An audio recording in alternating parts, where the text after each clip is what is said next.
À Dieu, Amen. Alors au Seigneur, voilà, je vous cache pas que j'ai grande crainte ce soir d'apporter la parole de Dieu. Je voudrais aussi partager le mot du Seigneur qui a mis sur mon cœur. Il y a quelque temps en arrière, j'ai fait le culte à Beauvais, le premier dimanche qu'on a fait. Et puis, depuis ce temps-là, eh bien, j'ai pas prêché, comme tous les frères. On attend chacun notre tour. Et j'ai préparé un petit message parce que je savais que j'allais reprêcher. Puis on prépare une petite note. J'attends pas le dernier moment. Comme tous les frères, on n'attend pas le dernier moment pour préparer un message. Et j'avais une note et je me préparais cette note. Et puis, il y a quelques jours en arrière où cette note-là, ben, écoutez, elle n'était plus dans mon cœur. Et le Seigneur a mis une pensée sur mon cœur. Et je voudrais partager la parole de Dieu avec vous, avec la plus grande des simplicités, parce que ce message-là, en réalité, je ne suis pas capable de parler de certaines choses. Sans fausse humilité, il y a des choses où je peux parler facilement, mais il y a des choses où je ne suis pas capable. Et il y a des moments dans nos messages, on sent que Dieu nous pousse à le dire, alors on se laisse guider aussi par le Saint-Esprit. Et je crois que le Seigneur va pouvoir prendre toute la place ce soir. Amen. Un jour, déclare la parole de Dieu, et ce message, je voudrais qu'il soit ça pour nous ce soir. Un jour, dit la parole de Dieu, qu'il y a le serviteur d'Élisée qui est là. Et la Bible déclare qu'à un moment donné, les Syriens vont venir et ils vont entourer toute la petite ville, là où il était, dans l'endroit où il était. La Bible déclare que le serviteur, au moment où il va voir toute cette armée tout autour de lui, il va comme être un moment... Peut-être, je ne sais pas, mais il va y avoir comme une peur, une crainte qui va s'installer en lui. Et la Bible déclare qu'à ce moment-là, il va dire cela. Il dit Éternel, c'est un moment donné où Élisée va demander de la prière pour lui. Et il va dire ça à Élisée. L'Éternel ouvre ses yeux pour qu'il voie. Et l'Éternel ouvrit ses yeux du serviteur. Eh bien, que Dieu fasse ce soir, qu'à travers la parole de Dieu, nous puissions prendre conscience du temps où nous vivons, des moments que nous vivons, et que le Seigneur fasse qu'il nous ouvre les yeux. Et je voudrais dire ce soir, peut-être même aux chrétiens, que le Seigneur puisse t'ouvrir les yeux, et pour comprendre le temps où nous vivons. Nous vivons des temps difficiles, nous vivons des moments difficiles, et plus que jamais, nous avons besoin que nos yeux soient ouverts à la parole de Dieu, ouverts à l'écoute de la parole de Dieu. Et Pignon, ce soir, a dit, presque il aurait continué, il aurait prêché mon message. Mais merci Seigneur, ça prouve que le Seigneur veut nous parler ce soir. Gloire à Dieu. J'aime la parole de Dieu, et je lisais ce petit texte qui est tout court. Il est vraiment un petit verset de la parole de Dieu. Ça se trouve dans Tite, chapitre 1, verset 5. Et dit, c'est Paul qui dit ça. Je t'ai laissé en Crète, afin que tu mettes de l'ordre. Que tu mettes de l'ordre à ceux qui restent à régler. Afin que tu mettes de l'ordre. Il y a des choses, des fois, qu'il faut mettre de l'ordre. Parce que le Seigneur revient bientôt. Et il faut mettre de l'ordre dans nos vies. Mettre de l'ordre parfois dans notre vie, là. Il faut mettre de l'ordre. Il y a des choses à régler. Et comment on peut faire pour régler ces choses-là et mettre de l'ordre? Eh bien, on peut le faire avec la parole de Dieu. Gloire au Seigneur. Il y a un texte de la parole de Dieu, ça se trouve dans Deutéronome, chapitre 4 et verset 9. C'est l'Éternel qui parle, et il parle au peuple. Il leur dit ça, prends garde à toi-même. Veille attentivement sur ton âme tous les jours de ta vie. Écoutez, pourquoi? De peur que tu n'oublies ces choses que tes yeux ont vues et qu'elles ne sortent de ton cœur. Est-ce qu'il y a des choses que nos yeux ont vues et d'un seul coup ils ont été dans notre cœur et ils pourraient sortir? Oui, avec le temps. Avec le temps. Eh bien, il y a des choses qui étaient dans notre cœur au départ et qui ne sont plus. Pourquoi, à un moment donné, il y a une reproche qui se fait à l'Église? Elle dit, ce que tu as abandonné, c'est ton premier amour. Il y avait une reproche. L'abandon, c'est pas quelque chose qu'on a perdu. C'est quelque chose qu'on a mis de côté, qu'on a laissé là. On a abandonné.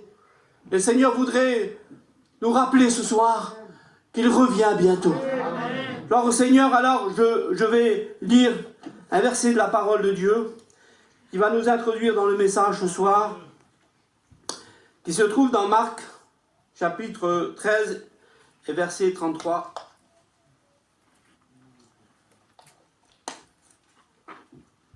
Voilà ce qu'il est dit, c'est Jésus qui parle.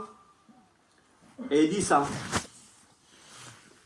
Prenez garde, veillez et priez, car vous ne savez quand ce temps viendra.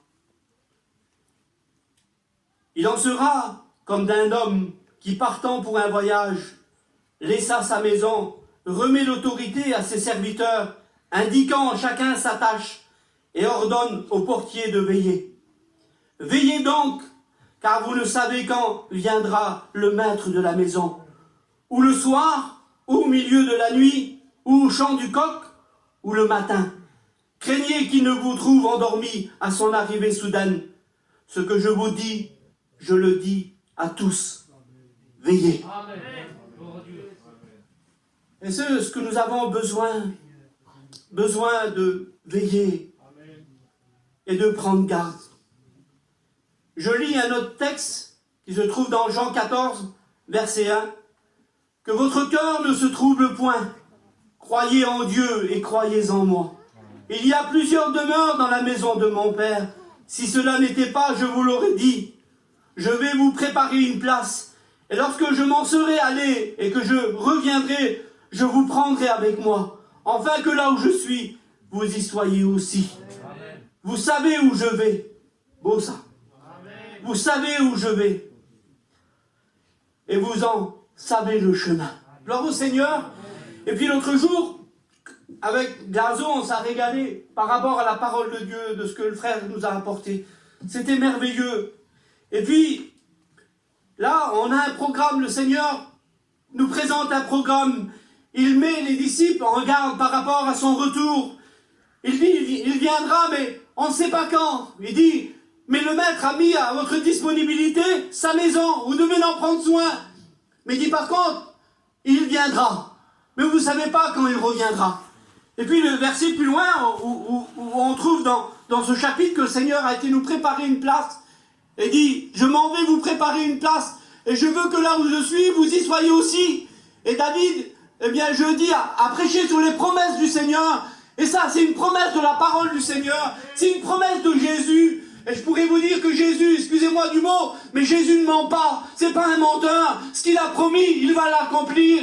Et il dit, je m'en vais vous préparer une place. Et je reviendrai. Car là où je suis, je veux que vous y soyez aussi. Et Glazo disait, il a fait tellement, en 6 jours, il a fait toute la création et toutes les choses qu'il y a sur la terre. Et il y a 2000 ans qu'il a été préparé le ciel. Alors ça doit être quelque chose de merveilleux, quelque chose de beau. C'est vrai que la vie, notre vie sur cette terre n'est pas facile. On a écouté Bichounaï nous dire ce témoignage. Eh bien, nous aussi, en tant que chrétiens, on pleure. Malheureusement, c'est comme ça. On connaît aussi la douleur, on connaît la séparation, on connaît les combats. Et c'est difficile parfois. Mais le Seigneur n'a jamais dit que tout allait bien. Que tout serait parfait. Non. Mais il a dit, je reviendrai. Je reviendrai vous chercher. Et lorsque je reviendrai, tenez-vous éveillés. Soyez prêts. Alors, quand il reviendra, je ne sais pas. Et lorsque je lis la parole de Dieu, je me régale avec la parole de Dieu. Je vais essayer de passer vite. J'ai marqué tellement de versets. Mais le Seigneur dit ça. Il dit, moi je prie le Père. Et il vous donnera un autre, le Consolateur, afin qu'il demeure éternellement avec vous.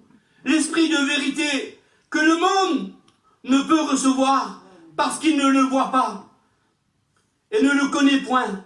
Mais vous, il dit, vous le connaissez car il demeure avec vous et il sera avec vous. Et le verset plus loin, verset 26 déclare, mais le Consolateur, l'Esprit Saint que le Père enverra en mon nom vous enseignera toutes choses et vous rappellera tout ce que je vous ai dit. Et dit, vous avez entendu. Et dit, vous avez entendu ce que je vous ai dit. Je m'en vais et je reviendrai vers vous. Amen. Et puis, lorsque le dimanche, qu'on était à Beauvais, il y a une sœur qui a parlé en langue, en romanesque. Et puis elle disait, dans son langage, en romanesque, elle disait, Barodebel, Kamo Tives, Tilesman. Kamo Tives, et puis c'était son mot, ça, Kamo Tives pour Lesman. Et puis, j'ai été vers la sœur, c'était la mère à Tyson, j'ai dit, tu parles manouche, toi? Elle dit non, c'est mon parler en langue. Et je dis, t'as compris? Elle dit non. Je dis, te demander au Seigneur qu'il revienne te chercher? Je dis, c'était ta prière. Et puis, lorsqu'on lit la parole de Dieu, Apocalypse chapitre 22, et verset 17, il dit, l'esprit et l'époux dit, viens Seigneur. C'est l'esprit et l'époux dit, viens Seigneur. Mais c'est l'esprit qui demande qu'il vienne le Seigneur. Et il a, à un moment donné, il l'a envoyé vers nous. Il est avec nous. Mais aussi dans notre prière, eh bien, le Saint-Esprit nous pousse à dire cela.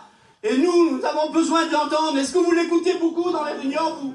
Est-ce que vous l'écoutez beaucoup le dimanche? Est-ce que vous écoutez beaucoup dire, Seigneur, reviens nous chercher? On l'écoute, c'est vrai, de temps en temps. Mais tous les dimanches, on devrait l'écouter. L'esprit et l'époux dit, viens Seigneur. Vous savez pourquoi? Parce que la chair, elle ne dit pas ça. La chair, elle veut rester, elle n'aime pas qu'on dise que le Seigneur revienne. Mais quand l'esprit est là, alors l'esprit dit, viens Seigneur. Viens, c'est son souhait à lui. C'est son désir à lui. Est-ce que c'est ton souhait ce soir que le Seigneur revienne? J'ai demandé aux frères et ils m'ont dit qu'il y a marqué des textes qui parlent du retour du Seigneur 319 fois que Jésus revient. Alors on y croit en sa promesse, amen. On le croit qu'il revient bientôt. Et puis la Bible déclare dans Joël chapitre 1 verset 15, elle dit, ah quel jour! Car le jour de l'Éternel est proche. Car le jour de l'Éternel vient. Car il vient, il est proche. Et je le crois de tout mon cœur avec tout ce qui se passe. Je ne suis pas capable peut-être de vous parler des événements d'aujourd'hui. Mais il y a tellement de choses qui se passent. Apocalypse chapitre 22 verset 10 dit, car le temps est proche. Verset 22, 12 dit, voici je viens bientôt. Et puis, il y a un verset de la parole de Dieu qui m'a marqué. C'est Ézéchiel chapitre 38 et verset 7, il est écrit comme ça, prépare-toi, tiens-toi prêt. Et puis je me suis posé la question pendant un petit moment sur ce verset-là. Je ne le comprenais pas. Prépare-toi, tiens-toi prêt. Et puis, il y a des personnes dans la parole de Dieu qui devaient se préparer, mais être prêts à ce moment-là. On trouve ça dans Matthieu chapitre 25 et verset 1er. Il y avait 5 sages et 5 folles. La parole de Dieu qu'ils avaient tous des lampes avec leur vase et de l'huile à l'intérieur. Le verset correspond bien pour eux. Il y en avait là, prépare-toi, tiens-toi prêt. Il y en avait 10, dit la parole de Dieu. 5 sages et 5 folles. Mais d'un seul coup, dit la parole de Dieu, le temps a passé. Et puis, de l'huile, il y en a manqué dans le vase. Pourquoi, je ne sais pas. Ils n'ont pas su veiller à ce moment-là. Ils n'ont pas regardé à l'intérieur de leur vase s'il manquait de l'huile. Et puis, au moment donné, tant que la bougie, peut-être, la petite lampe, elle fumait encore, peut-être. Mais dans le vase, il n'y avait plus rien. Et la parole de Dieu dit qu'à un moment donné, ils se sont tous endormis. Les 10. Pas de différence. Mais la différence a été à ce moment-là. La Bible déclare qu'une voix se fit entendre.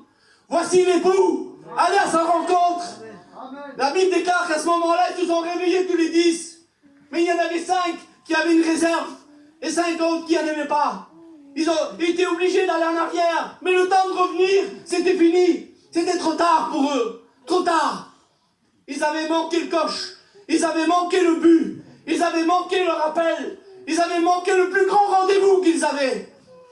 Eh bien, que Dieu fasse que personne ne manque ce rendez-vous. C'est le plus grand des rendez-vous. Et que Dieu fasse que personne ne le manque. Mais ce soir, c'est maintenant qu'il faut voir si dans le vase il y a de l'huile, si ça brûle encore ou pas. Prépare-toi, tiens-toi prêt. Alors, qu'est-ce que ça veut dire? Et cet hiver, je disais ça à l'église. Prépare-toi, tiens-toi prêt. Le fiancé peut dire à sa fiancée, je viens te chercher ce soir. Prépare-toi, tiens-toi prêt. Qu'est-ce qu'elle fait, elle? Vous savez ce qu'elle fait? Elle prépare sa petite valise. Elle prépare sa valise, là, puis la valise, elle la remplit. Elle met ses vêtements à l'intérieur, elle met ce qu'il faut. Puis d'un seul coup, quand elle vient, elle est prête. Parce que la valise est prête déjà. Elle dit pas non, attends-moi 2 heures, je suis en train de préparer mes affaires. C'est pas comme ça que ça se passe. Elle est prête et elle part avec. Eh bien, je voudrais vous dire que la petite valise, là, il faut qu'elle soit à côté de vous. Et que tu as besoin d'être prêt à tout moment. Parce que la valise, là, il ne faudra pas commencer à... Attends, Seigneur, hein, attends, j'ai ça encore à régler. C'est pas comme ça que ça va se faire. Hein. Il va venir. Est-ce que tu seras prêt seulement? Parce que la petite valise, il faudra qu'elle soit prête. Il faudra tout ce qui va à l'intérieur, tout ce qu'il faut dans ton cœur. Il ne faudra pas que le cœur soit partagé. Il ne faudra pas qu'il y ait une division dans ton cœur. Il faudra être vrai ce jour-là.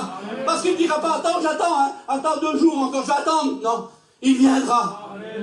Ce qu'il dit la parole de Dieu, il viendra peut-être la nuit. Il viendra peut-être le matin. Il viendra peut-être le jour. On ne sait pas quand, mais il viendra. Il viendra. Alors tiens-toi prêt. Et je me rappelle que je disais cela. Eh bien, ma petite valise là, j'ai besoin de la garder. J'ai besoin d'être avec elle quand je vais me faire mes commissions. J'ai besoin de ma petite valise là. Parce qu'il faut que je sois prêt à ce moment-là. Le matin, quand je suis peut-être sur un toit ou sur un marché, il faut que ma petite valise elle soit là, il faut que je sois prêt. Quand le soir, je vais me coucher, il faut que la petite valise elle soit là, il faut que je sois prêt. C'est là qu'il faut que je sois prêt. Parce qu'il revient bientôt. Et je veux le croire ce soir. Je veux croire que mon Sauveur revient bientôt. Il y a tellement de choses qui sont vilaines qui se passent dans ce monde. Je crois de tout mon cœur et je vais être prêt. Et puis j'ai marqué ça. Je vais vous le dire tout à l'heure. Et puis à un moment donné, le Seigneur dit ça. Il leur donne une comparaison. Dans Luc chapitre 21, verset 29, il dit, vous voyez le figuier. Il dit, voyez le figuier et tous les arbres. Dès qu'ils poussent, vous savez, et vous, il dit, vous savez de vous-même, en regardant que déjà l'été est proche. Et dit de même, quand vous verrez ces choses arriver, sachez que le royaume de Dieu est proche. Il y a des choses, c'est comme une petite lumière qui est en train de cliquer là. Et cette petite lumière, elle clique, elle clique, elle clique. Elle dit aux chrétiens, préparez-vous. À ceux qui ne connaissent pas Dieu, viens le rencontrer. Elle clique, c'est le monde aujourd'hui, dans tous ces états où il vit. La Bible déclare, Apocalypse, chapitre 2, verset 11, que celui qui a des oreilles écoute ce que dit l'Esprit aux assemblées. Eh bien, il faudrait bien écouter. À un moment donné, Jésus leur donne un conseil, et il dit ça. Jésus nous exhorte, j'ai marqué. Prenez garde, dit Jésus. Mais il ne dit pas ça aux inconvertis. Il dit ça aux disciples. Il dit, prenez garde à vous-même, de crainte que vos cœurs ne s'apesantissent, que vos cœurs deviennent lourds par les excès du manger et du boire, par les soucis de la vie, et que ce jour ne vienne sur vous à l'improviste. Comment, Seigneur? Est-ce que ce jour il peut venir à l'improviste? Mais je suis chrétien, Seigneur, il y a 10 ans, il y a 20 ans. Est-ce que ce jour pourrait venir là et me surprendre quand même? J'ai vécu toute ma vie pour ce jour-là, moi. Pourquoi vous êtes chrétien, vous? Pourquoi vous servez le Seigneur aujourd'hui? Pour vivre sur la terre? Pour acquérir des choses sur la terre? Mais vous avez loupé le but, excusez-moi. Nous sommes pas là pour ça. Et le Seigneur dit là, écoutez, il y a plus de 2000 ans qu'il le dit. Que vos cœurs ne s'apesantissent, que le cœur devienne lourd. Lourd à la prière, lourd à travailler pour Jésus, lourd à se déplacer peut-être pour une réunion, que nos cœurs deviennent lourds par l'excès, par le manger, le boire. Je rappelais ça aux frères l'autre jour. Mais je dis, c'est plus l'époque d'avant. On n'est plus arrivé à ça. Avant, vous savez, c'était une grillade, et puis de la poitrine de bœuf, puis on se régalait, on était contents. C'était ça. Il n'y a pas d'excès de manger là-dedans. On mangeait ça, puis on était heureux. C'était la vie du gitan. Mais aujourd'hui, c'est plus ça, la vie du gitan. La vie du gitan, c'est on filme tout, on regarde tout. Et les restaurants, c'est que Dieu vous bénisse si vous faites un restaurant, mais on est capable d'acheter, mettons, une entrecôte pour 500 €. Et quand le dimanche, on passe pour l'offrande, il y a 5 € qui rentrent. Il y a du débordement chez nous. Il y a des choses qui sont rentrées qui n'auraient dû jamais rentrer chez nous. Et on a besoin de le voir clair aujourd'hui. Le Seigneur nous l'a prévenu que dans ces temps-là, il reviendrait. Il dit, prenez garde, on a besoin de prendre garde. On dépasse les limites, frères et sœurs. On n'a plus de limites aujourd'hui. On ne reconnaît plus l'inconverti avec le chrétien. On ne les reconnaît plus par rapport à leur matériel, mais par rapport à leur vie, leur système de vie. Il faut avoir une différence quand même. Il y a une différence entre celui qui sert Dieu et celui qui sert le monde. Il faut l'avoir, la différence. On n'a pas le droit de vivre comme on veut. On n'a pas le droit de vivre comme on veut. On a besoin que notre vie soit parfaite devant Dieu. On veut que nos petites valises soient prêtes là. Seigneur, j'en disais, n'aimez pas le monde, ni les choses qui sont dans le monde. Il y a des limites à avoir. On ne peut pas faire ce qu'on veut. On a un comportement à avoir. On a besoin, nous sommes des chrétiens. Nous sommes des enfants de Dieu. Et ces choses-là ne doivent pas être au milieu de nous. Gloire au Seigneur. Je continue un petit peu plus loin. Paul rappelle à Timothée et dit, sache que dans les derniers jours, il y aura des temps difficiles, car les hommes seront égoïstes, amis de l'argent, fanfarons, hautains, blasphémateurs, rebelles à leurs parents, ingrats, irreligieux, insensibles, déloyaux, calomniateurs, intempérés, cruels, ennemis des gens de bien. Il semblerait qu'il n'y a que ça aujourd'hui qui compte. Acquérir, posséder, posséder, avoir. Il n'y a pas que ça, il faut remplir notre cœur. Et c'est ça qui compte le plus. Verset de la parole de Dieu dit dans Jacques chapitre 5 et verset 3, vous avez amassé des trésors dans les derniers jours. Vous avez amassé des trésors dans les derniers jours. Excusez-moi de dire ça, mais c'est une vérité. Dieu n'est pas contre vos biens. Dieu n'est pas contre, vous allez demain travailler. Gazo nous l'a si bien expliqué l'autre jour. Dieu n'est pas contre tout ça. Mais quand ça devient la première place dans votre vie, alors Dieu est contre. Dieu est contre quand ça devient trop important. Quand ça prend trop de place dans votre vie, alors Dieu est contre. J'ai marqué un verset de la parole de Dieu là. Puis ce verset il est fort. Et dites-vous donc, bien-aimés, qui êtes avertis, tenez-vous sur vos gardes, de peur qu'entraînés par les égarements des impies, vous veniez à déchoir de votre foi.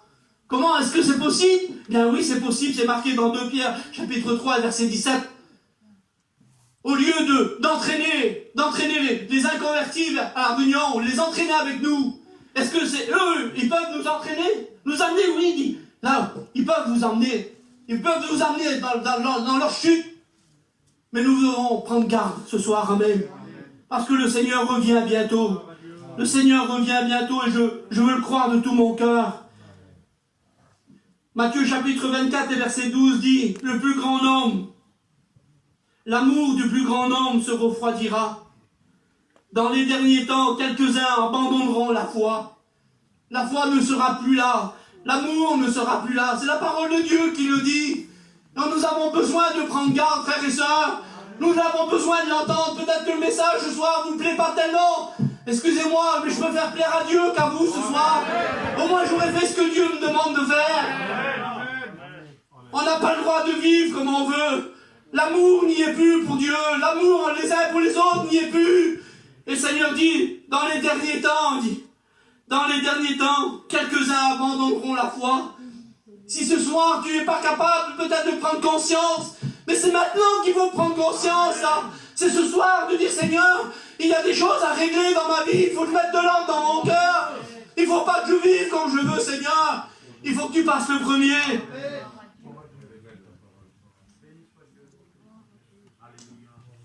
Deux Thessaloniciens, chapitre 2, verset 4 dit que personne ne vous séduise d'aucune manière, car il faut que l'apostasie soit arrivée. Et je lisais ça, c'est David Wilkerson qui disait ça. Peut-être, il dit, c'est lui qui a écrit ça dans un livre. Il dit peut-être que les sceptiques disent, Christ ne peut pas revenir pour le moment. Il doit d'abord se produire une grande apostasie. Écoutez ce qu'il a dit.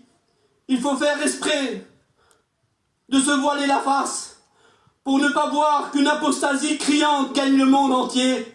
L'incrédulité balaye les nations et de tous les côtés, les croyants s'éloignent de la foi. L'apostasie évoquée par Paul est déjà là.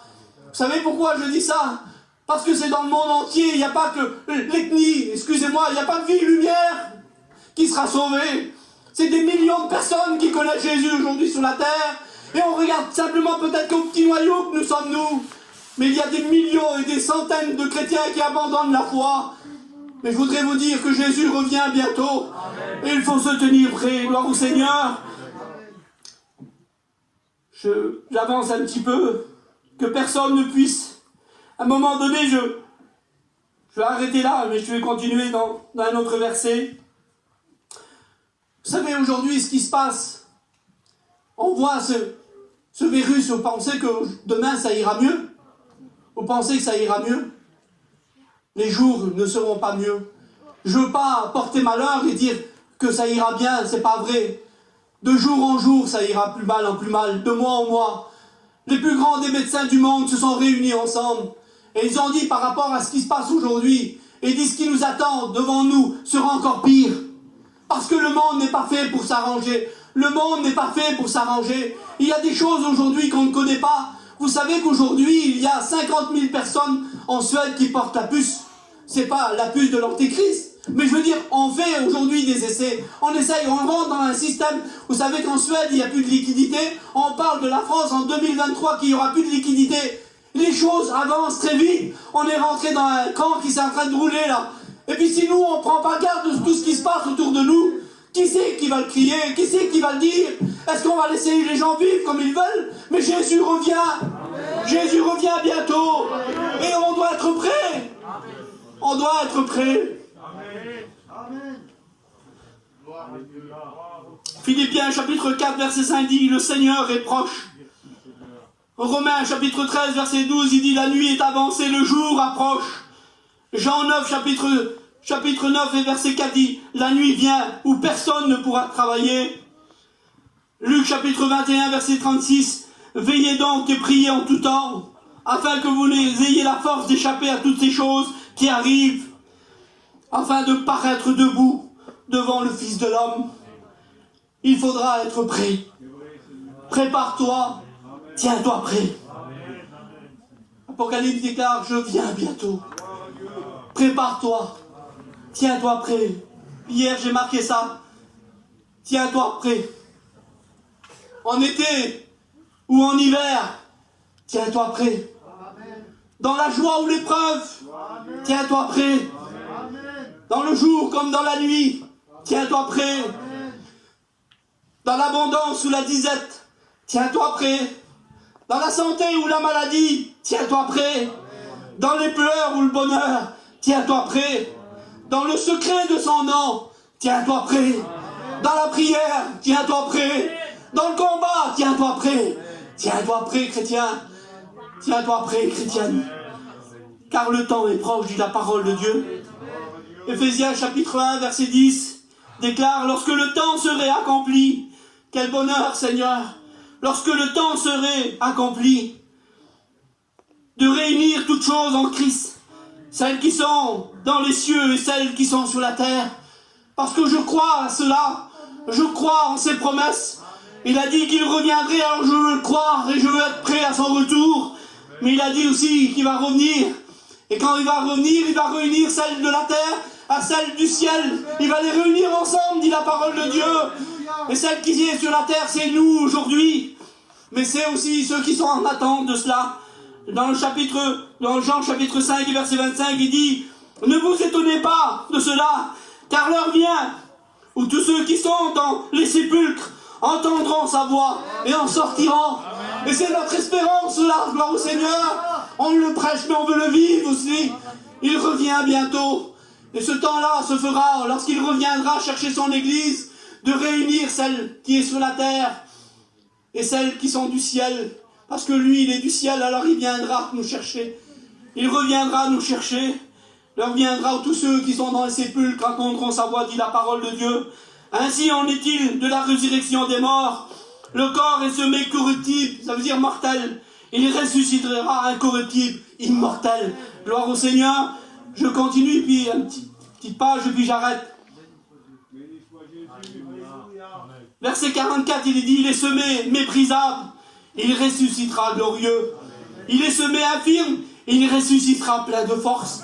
Il est semé corps naturel, il ressuscitera corps spirituel. Il y a un corps naturel, et il y a aussi un corps spirituel. De même que nous avons porté l'image du terrestre, nous porterons aussi l'image du céleste. Gloire au Seigneur, quel bonheur, Seigneur. Et je parlais l'autre jour avec Lazo et je me régalais de l'écouter, de l'entendre, de ce qu'il disait par rapport à ça. Parce que ça a été, toute ma vie presque, j'ai voulu chercher à comprendre ce que la parole nous disait. Et puis comment que ça allait se faire, on le sait, on lit la parole de Dieu, ça fait des années. Et puis, lorsque je parlais avec Lazo, je dis, Lazo, comment que ça va se faire? Et puis, c'est tous ces versets-là qui m'expliquaient. Mais il disait, le Seigneur viendra, lorsqu'il viendra ressusciter les morts. Mais j'ai dit, Lazo, tu te rends compte ce qu'il est dit? Il dit que les tombes vont s'ouvrir. Mais il dit oui, Parce que ce qui restera dans la tombe, là, il viendra, il transformera encore glorieux. Quelle force, Seigneur! Le Seigneur va revenir, quelle espérance! Ça vaut le coup des fois de souffrir un peu sur cette terre. Ça vaut le coup de combattre jusqu'au bout, ça vaut le coup. Parce que ce qui nous attend, c'est merveilleux. La vie de la terre, elle s'arrêtera tôt ou tard. Même que l'on vive, excusez-moi, ou qu'on en meurt, elle s'arrête un jour à l'autre, elle s'arrêtera. Mais notre espérance, elle est là-haut. Elle est dans le ciel, ce corps qui est méprisable. Il ressuscitera plein de force. Corps spirituel, gloire au Seigneur. En un instant, dit la parole de Dieu, en un éclat d'œil, nous serons changés. Dit, nous ne mourrons pas tous. Est-ce qu'il parle de nous? Est-ce qu'on sera vivant quand il viendra chercher son église? Nous ne mourrons pas tous, il dit. Mais nous, il dit, nous tous, nous serons changés en un instant, en un clin d'œil, au son de la trompette. Il dit, les morts ressusciteront, incorruptibles, et nous serons changés. Nous reverrons tous nos bien-aimés. Nous serons avec eux pour l'éternité. Il n'y aura plus de séparation. Ça sera fini. Mais ce qui me donne la force ce soir et le courage, c'est qu'il revient bientôt. On dit à l'église ce soir, l'église de Jésus-Christ, nous devons être prêts. On n'a plus le temps de se préparer, on doit être prêts. Le Seigneur revient bientôt. Et nous devons être prêts. Si tu veux, ce soir, mettre de l'ordre peut-être dans ta vie et dire, Seigneur, il y a des choses qui ne vont pas. Peut-être la parole de Dieu te fait comprendre, le Saint-Esprit est plus grand que mes mots ce soir. Que le Saint-Esprit nous ouvre les yeux pour nous faire comprendre ce qui ne va pas. Parce qu'il y a des choses des fois qui déplaisent au Seigneur. Eh bien, mettons de l'ordre dans nos vies. Le Seigneur revient bientôt. On va prier, Seigneur. Je demande à James qu'il revienne chanter ce cantique. On prie, Seigneur, et je demande à Nounours qu'il puisse prier le Seigneur. Béni soit ton nom, Seigneur. Sois béni, glorifié dans ta grâce.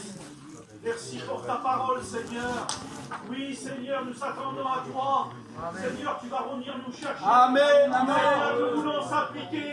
Oui, Seigneur, oui, l'Esprit d'épouse dit, viens. Oui, viens, Seigneur, viens nous chercher, Seigneur Jésus.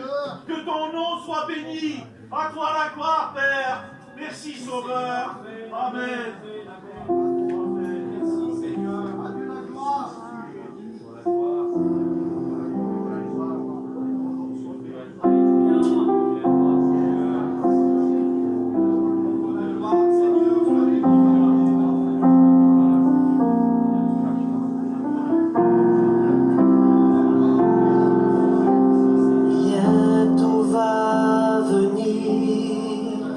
Celui que nos cœurs désirent, celui que nous aimons, sans l'avoir vu pourtant, de Néban famille qui souffrait dans vos vies, vous serez consolés, car il revient nous chercher.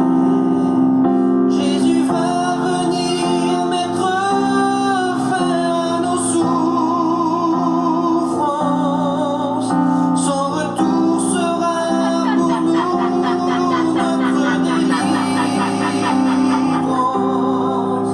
Redressons-nous, levons nos têtes, tenons-nous prêts, que notre vêtement blanc ne soit pas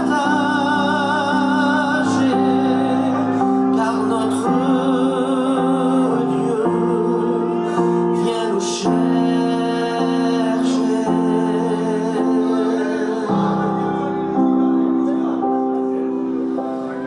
Il faut persévérer et ne pas s'attacher aux choses éphémères, car nous sommes passagers sur la terre. De Néban, même si c'est difficile dans la vie, car rien ne peut se comparer à la gloire qu'il nous a réservée.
Merci pour la croix, merci pour Golgotha, Seigneur.